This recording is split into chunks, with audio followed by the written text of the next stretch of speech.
安啊，咁多位，今日係7月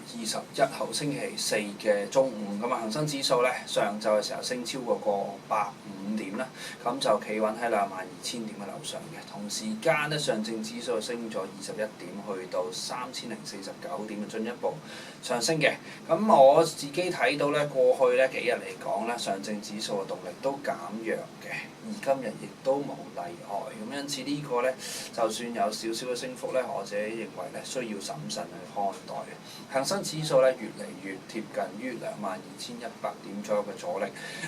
上晝咧成交咧突破咗3000億，較上日為好嘅，較上日為好。咁因此咧，我自己睇法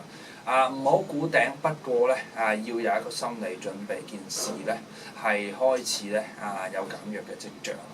尤其是喺上證嘅情況，咁但係咧，港股方面咧，個別嘅藍籌，比如騰訊啊、舜宇光學、瑞聲呢3隻，我過往一直推俾大家嘅股份咧，舜宇光學今日升到4%嘅4%，咁而恒指咧基本上一路升上去咧，暫時都好啦。